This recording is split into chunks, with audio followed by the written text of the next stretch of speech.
Good morning students. In today's session, we are going to learn the variation in value of g due to the effect of shape of earth.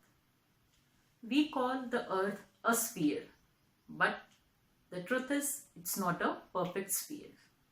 We can call it as oblate spheroid.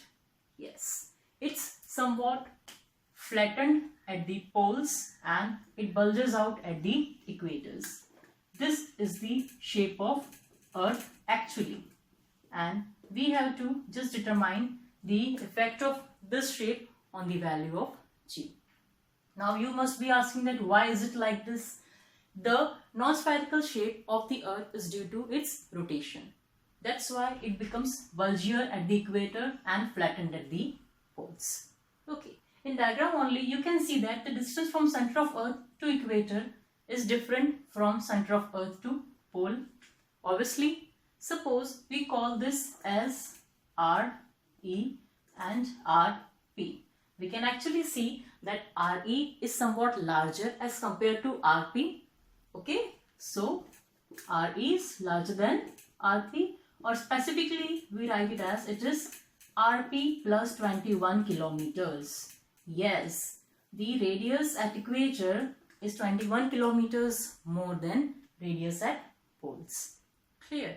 Now, this will also affect the value of g, and ultimately the value of g will be affected at the poles and the equator. Let's see here how it can be done.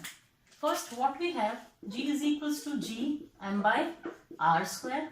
Obviously, as I told you that this terms will affect the value of g because g is dependent on r radius. So, if we talk for first say equator, what we have, ge is equals to g m by r e square. Here ge is the acceleration due to gravity at equator. Okay, you can write it here in bracket. Now, if we talk for, we can say pole, I'll have gp is equals to gm by r p square. This gp is obviously acceleration due to gravity at poles. Now, from this terminology, what we see that RE is greater than RP. From this equation, we see that G is proportional to, or we can say inversely proportional to R square. So, RE is greater than RP. Both this equation provide some very good information about this and this, both the equations. What is this? If RE is greater than RP, then GE will be less than GP. Am I correct? How? Let's see this equation.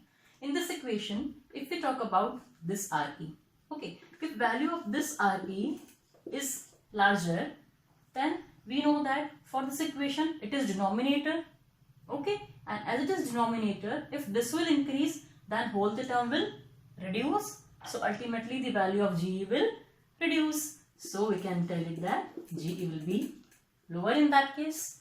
Now in this equation, if RP, okay, now RP is less as compared to the value of RE, so this value will be comparatively higher than this value, so we can have GP will be higher, so we have GE less than GP, or we can say GP will be greater than GE. As a conclusion, we can write it as the acceleration due to gravity at equator is less than acceleration due to gravity at poles.